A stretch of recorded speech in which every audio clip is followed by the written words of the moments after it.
Ahora pasamos al análisis vectorial de un transformador, donde vamos a analizar a través de los diagramas vectoriales el funcionamiento de un transformador tanto en vacío como en carga, con carga inductiva y con carga capacitiva. Analizando un transformador en vacío, observamos una corriente I sub 0 mu, que es la componente magnetizante de la corriente primaria para crear el flujo Φ sub 0. También podemos observar una corriente I sub 0 omega, que es la componente en vatios necesaria para suministrar las pérdidas en el cobre por efecto Joule cuando el transformador está trabajando en vacío. Es por esto que está en fase con la tensión de línea U sub P. Sumando vectorialmente ambas componentes, I sub 0 omega e I sub 0 mu, obtenemos la corriente total I sub 0. Vemos también en el diagrama al ángulo Φ sub 0, que es el ángulo de desfase entre la corriente primaria I sub 0 y la tensión de línea U sub P. Al ser un valor grande, el factor de potencia es muy bajo cuando el transformador trabaja en vacío, es del orden del 0,1 y el 0,2. Considerando a la corriente I sub 0 muy pequeña, al igual que las caídas óhmica y reactiva provocadas por ella, el valor de la tensión inducida E sub P, que es la tensión inducida primaria, es aproximadamente el valor de la tensión de línea U sub P. En el gráfico, colocamos en abscisa a Φ sub 0 por ser el flujo común para ambos bobinados. Además, se muestran las tensiones inducidas E sub P y E sub S, que son las tensiones inducidas primaria y secundaria, respectivamente, atrasando dicho flujo en 90 grados.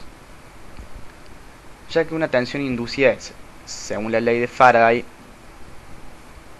E igual a la menos n por el diferencial del flujo sobre el diferencial del tiempo, donde n es el número de espiras de la bobina, y como el flujo varía en forma senoidal según Φ igual al flujo máximo por el seno de omega t, su derivada y por lo tanto la tensión inducida será un fasor en función de E igual a menos la tensión inducida máxima por el coseno de omega t, que es un vector atrasado 90 grados respecto del flujo. La corriente magnetizante I sub 0 mu es la que genera el flujo Φ sub 0 y que por lógica está en fase con este. La corriente bateada I sub 0 omega, que genera pérdidas por efecto Joule, está en fase, como dijimos anteriormente, con la tensión de línea aplicada U sub P. Reiterando de nuevo, la suma vectorial de estas dos corrientes es la corriente de vacío I sub 0 desfasada en un ángulo beta respecto del flujo. Por último, la tensión de línea U sub P y la tensión E sub P, autoinducida por el flujo, estarán en oposición de fase, que será esta la fuerza contraelectromotriz que opone la tensión de línea al valor justo para hacer circular la corriente de vacío I sub 0 y generar así el flujo. Dejando de lado el análisis en vacío, pasamos al análisis de un transformador trabajando con carga, en este caso con carga inductiva. Como resultado, al aparecer una corriente de carga, se provoca una disminución en el flujo que debe ser compensada inmediatamente por un aumento en la corriente del circuito primario, o sea, I sub P, la corriente del circuito primario, igual a I sub 0,1 más I sub S', donde esta última es la corriente que aparece debido a la corriente de carga I sub S, es la corriente de carga secundaria. Además, debido a esta corriente aparece un flujo de dispersión en el secundario, Φ sub S,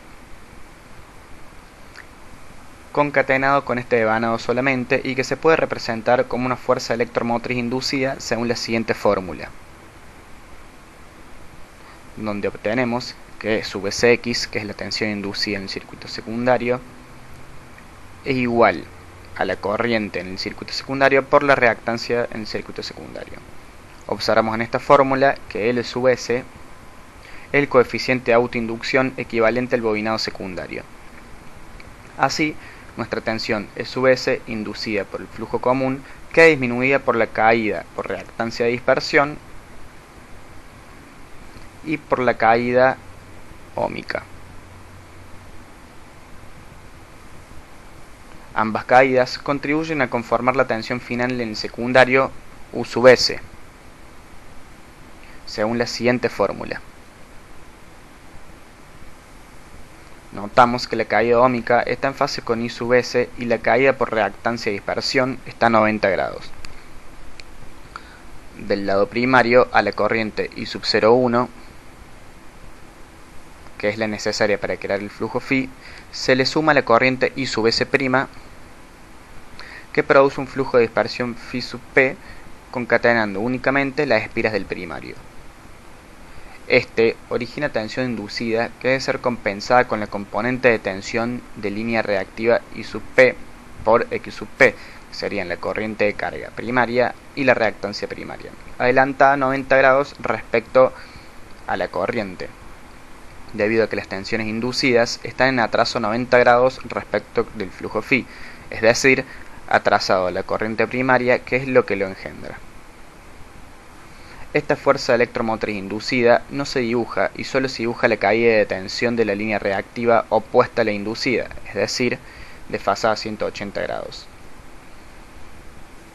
Como la tensión de línea es constante, nos queda que, aplicando Kirchhoff, que la tensión de línea U sub P es igual al resultado que ofrece la fórmula señalada. El ángulo de fase phi sub P entre la tensión U sub P y la corriente I sub P disminuye considerablemente al aparecer la corriente de carga, es decir, pasamos de un coseno de phi primario en vacío muy bajo a uno en carga mucho mayor. Comparando los diagramas de vacío y carga y considerando los flujos phi iguales en vacío y en carga, vemos en el último diagrama que la tensión U sub P debería ser mayor que cuando está en vacío. Esto es, debido a que con iguales valores de tensiones inducidas primaria y secundaria y la aparición de caída óhmica y reactiva, la tensión debe ser mayor para compensar y mantener los mismos valores que en vacío. Pero al ser la tensión U sub P constante, las tensiones inducidas y la tensión secundaria deben ser más chicas y por ende el flujo también. Concluimos entonces que en un transformador trabajando con carga inductiva, la tensión secundaria U sub S es menor que cuando está en vacío. Por último, analizamos a un transformador trabajando con carga capacitiva. Este diagrama tiene el mismo análisis que el de la carga inductiva, con la diferencia que la corriente está adelantada respecto a la tensión de salida, originando otros efectos. La disminución del flujo mencionada cuando el transformador actúa con carga inductiva es completamente opuesta con carga capacitiva, es decir, este tipo de carga produce un efecto de magnetización, aumentando así el flujo original, y por ende un aumento de las tensiones inducidas E sub P y E sub S, con el correspondiente aumento de la tensión de salida U sub S.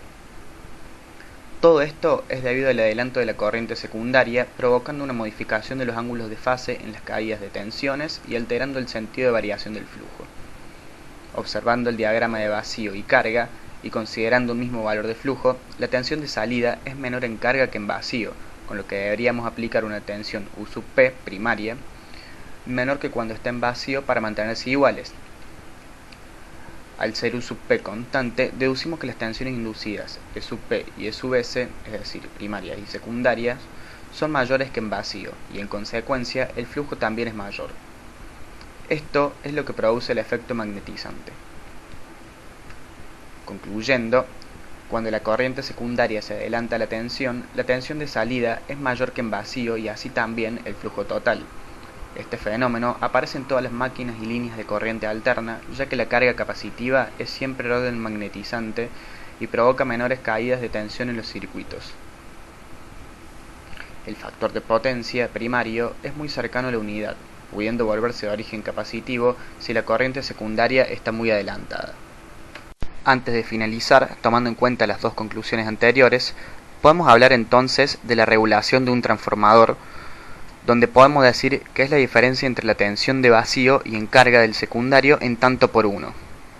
Esto nos representa en cierta forma las características constructivas del transformador en el diseño para limitar las pérdidas en carga por dispersión.